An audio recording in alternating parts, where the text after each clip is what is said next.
Doctor Harika ద్వారా bone marrow ఇచ్చింది దీప అని తెలుసుకొని జ్యోత్స్నాని చంపబోయిన సుమిత్ర. ఇది ఎలా జరగబోతుంది? అసలు డాక్టర్ హారిక సుమిత్రని ఎక్కడ కలిసింది? అసలు ఏం నిజం చెప్పింది? ఇవన్నీ తెలుసుకోవాలి అనుకుంటే గనక ఈ వీడియోనైతే పూర్తిగా చూడండి. అలాగే కార్తీక దీపం సీరియల్లో ముందుగా ఏం జరగబోతుంది అని మీరు తెలుసుకోవాలి అనుకుంటే మన ఛానల్ని అయితే తప్పకుండా సబ్స్క్రైబ్ చేసుకోండి. ఎపిసోడ్లోకి వెళ్ళిపోతే ఇంకా శ్రీధర్కి హార్ట్ స్ట్రోక్ వచ్చి తను ప్రాణాపాయ స్థితిలోకి వెళ్లకుండా సేఫ్గా ఉన్నందుకు ఇంకా సుమిత్ర అయితే అర్చన చేయిస్తానని మొక్కుకుంటుంది. మొక్కుకుని తెల్లవారుజామునే లేచి ఇంకా రెడీ అయ్యి గుడికైతే వెళ్తుంది. దశరథకు చెప్తూ ఉంటుంది, ఏవండి అన్నయ్య గారికి ఏమీ కాకుండా మంచిగా ఉన్నారు కాబట్టి ఇంకా ఆరోగ్యంగా ఉండాలి అని నేను గుడిలో మొక్కుకున్నాను, అర్చన చేయిస్తానని, అందుకే నేను వెళ్తున్నానండి అని చెప్పి దశరథకు చెప్పి గుడికి ఒక్కతే సుమిత్ర వెళ్తుంది. కారులో వెళ్తుంది. కారులో వెళ్ళిన తర్వాత అక్కడ గుడి దగ్గరికి వెళ్ళి అర్చన చేయిస్తుంది శ్రీధర్ పేరు మీద. అర్చన చేయించిన తర్వాత గుడి నుండి బయటికి వస్తూ ఉండగా అక్కడ డాక్టర్ హారిక అయితే కారు పెట్టుకుని నుంచుని ఉంటుంది. డాక్టర్ హారిక నిజం చెప్పాలంటే ఎవరి కోసమో ఎదురు చూస్తూ ఉంటుంది. కానీ అదే టైంకి సుమిత్ర వెళ్ళడం వల్ల హారిక వెళ్ళి సుమిత్రను పలకరిస్తుంది. సుమిత్ర గారు ఎలా ఉన్నారు? బాగున్నారా? ఇప్పుడు మీ ఆరోగ్యం ఎలా ఉంది? పూర్తిగా కోలుకున్నారా అని చెప్పేసి అడుగుతూ ఉంటుంది. హారిక గారు మీరా బాగున్నారా అని చెప్పేసి సుమిత్ర అంటూ ఉంటే, నేను బాగున్నానండి, ముందు మీరెలా ఉన్నారు చెప్పండి అని హారిక అంటూ ఉంటుంది. అప్పుడే ఇంకా ఇప్పుడు మీకు అంతా బాగానే ఉంది కదా అని చెప్పేసి అంటూ ఉంటే, నేనంతా బాగానే ఉన్నానండి, నా కూతురు దయ వల్ల నేను బ్రతికే ఉన్నాను, నా కూతురే గనక నాకు లేకుండా ఉంటే నేను ఈ పాటికి ఎప్పుడో చనిపోయి ఉండేదాన్ని ఆ క్యాన్సర్తోనే అని చెప్పేసి ఇంకా సుమిత్ర అంటూ ఉంటే, అవునండి దీప లేకపోతే మీరు ఏమైపోయేవాళ్ళో, మీకోసం దీప ఎంత త్యాగం చేసిందో అని ఫ్లోలో మాట్లాడేస్తుంది డాక్టర్ హారిక అయితే. అది విని ఒక్కసారిగా సుమిత్ర షాక్ అవుతూ ఉంటుంది.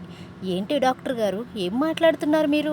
నా కూతురు నన్ను కాపాడింది అని నేనంటుంటే దీప కాపాడింది, దీప చాలా త్యాగం చేసింది అంటున్నారేంటి?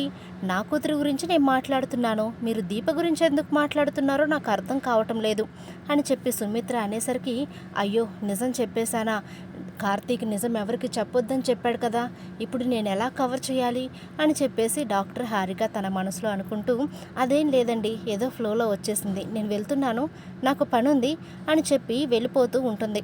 అప్పుడు సుమిత్రకు అర్థమవుతుంది, డాక్టర్ హారిక నా దగ్గర ఏదో దాచిపెడుతుంది, ఏదో పొరపాటున రాలేదు కానీ నోట్లోండి నిజమైతే బయటికి వచ్చేసింది, దాన్ని కవర్ చేయడానికి ఇలా మాట్లాడుతుంది అని సుమిత్రకైతే అర్థమవుతుంది. అర్థమయ్యి, హారిక గారు మీరు ఎక్కడికి వెళ్ళడానికి వీల్లేదు, మీరు అబద్ధం చెప్పారు అని నాకు క్లియర్గా అర్థమవుతుంది, నాకు నిజమేంటో చెప్పండి, మీరు దీప గురించి ఎందుకు ఎత్తారు? నా కూతురు జ్యోత్స్న అయితే దీప గురించి మాట్లాడాల్సిన అవసరం ఏంటి అని చెప్పి అనేసరికి, ఏం లేదండి ఏం లేదు, నాకు పని ఉందని చెప్తున్నాను కదా, వెళ్తున్నానండి అని చెప్పి బయలుదేరి వెళ్ళిపోతూ ఉంటే అప్పుడే ఇంకా సుమిత్ర వెళ్తున్న కారుకు అడ్డుపడి, మీరు నాకు నిజం చెప్పకపోతే గనక నేను ఈ కారు కిందే పడి చనిపోతాను అని చెప్పి సుమిత్ర అయితే బెదిరిస్తూ ఉంటుంది నిజం తెలుసుకోవడానికి.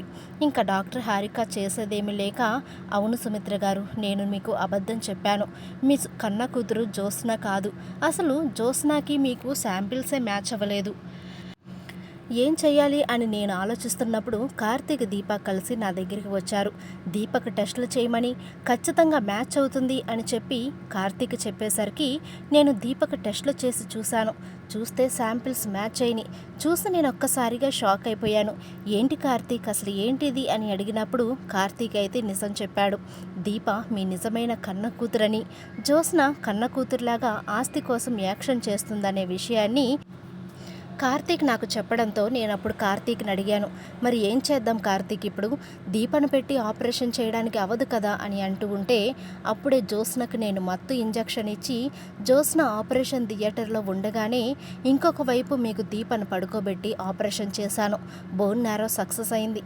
ఇంకొక విషయం ఏంటో తెలుసా, దీప ప్రెగ్నెంట్, ఒకవేళ దీప బోన్ మ్యారో ఇస్తే తన కడుపులోని బిడ్డను వదులుకోవాల్సి వస్తుంది అని నేను వాళ్ళకు చెప్పినప్పుడు వాళ్ళ మనసు విరిగిపోయింది, వాళ్ళు ఎంత బాధపడ్డారో నేను మాత్రమే చూశాను, లైవ్లో చూశాను కాబట్టి దీప చేసిన త్యాగానికి హ్యాట్స్ ఆఫ్ చెప్పాలనిపించింది. అద్భుతం ఏంటంటే బోన్ మ్యారో ఇచ్చిన తర్వాత కూడా దీప కడుపులోని బిడ్డ దీపను వదలనంటూ దీపతోనే ఉంది. నాకు అప్పుడు చాలా సంతోషం అనిపించింది. ఆ విషయం తెలిసి అందరూ కూడా చాలా సంతోషించారు. మీ హస్బెండ్కి కూడా ఈ విషయం తెలుసు, మీరు మాత్రం బయట పెట్టకండే అని చెప్పేసి సుమిత్రకు చెప్పేసరికి సుమిత్ర ఒక్కసారిగా షాక్ అయిపోయి అలా ఉండిపోతుంది. సుమిత్ర గారు ఏంటి అలా షాక్లో ఉండిపోయారు అని చెప్పి డాక్టర్ హారిక అనేసరికి ఇంకా అక్కడి నుంచి చాలా కోపంగా సుమిత్ర అయితే బయలుదేరుతుంది. కారులో అనుకుంటూ ఉంటుంది, ఇంత మోసం చేస్తావా జ్యోత్స్న మమ్మల్ని? ఆపరేషన్ నువ్వేదో చేయించుకుని నన్ను కాపాడినట్టుగా ఎంత బిల్డప్ ఇచ్చావు. వస్తున్నానుండు, నీ పీక పట్టుకొని బయట గెంటేస్తాను. నా కన్న కూతుర్ని నేను ఇంటికి తీసుకొచ్చుకుంటాను. నా కన్న కూతురు ఎక్కడో బ్రతకాల్సిన అవసరం తనకేంటి? నువ్వేమో ఎవరి కూతురువో అయినా నువ్వు రాజభోగం అనుభవిస్తావా? నా కూతురేమో అక్కడ తిండి తిప్పలేక అలా ఇబ్బంది పడుతూ ఉండాలా? అంత అవసరం మాకేంటి? నా కన్న కూతుర్ని నీ కళ్ళ ముందే ఇప్పుడే నేను ఇంటికి తీసుకుని వచ్చి దాని కళ్ళ ముందే నేను నిన్ను ఇంట్లోంచి బయటకు గెంటేస్తాను అని చెప్పి సుమిత్ర అనుకొని ఇంకా ఇంటికైతే కోపంగా వెళ్తుంది. వెళ్ళేసరికి ఇంకా ఏదో ఇంటికి వానరైనట్లుగా జ్యోత్స్న అయితే కాలు మీద కాలు వేసుకొని పేపర్ చదువుతూ హాల్లో కూర్చుంటుంది. అలా సోఫాలో కూర్చున్న జ్యోత్స్నను చూస్తే సుమిత్రకు కోపం రగిలిపోతూ ఉంటుంది. ఏయ్ జ్యోత్స్న, లేగవే, సోఫాలో కూర్చున్నావేంటి, లేగు అని చెప్పేసి గట్టిగా అనేసరికి జ్యోత్స్న ఒక్కసారిగా షాక్ అయిపోతుంది. ఏంటి మమ్మీ, ఏం మాట్లాడుతున్నావు నువ్వు? నేను కూర్చుని పేపర్ చదువుకుంటుంటే నీకొచ్చిన ఇబ్బంది ఏంటి అని చెప్పేసి అంటూ ఉంటే, అసలు నువ్వెవరే మా ఇంట్లో పేపర్ చదవడానికి, అనామకురాలా అని చెప్పి సుమిత్ర అయితే తిడుతూ ఉంటుంది.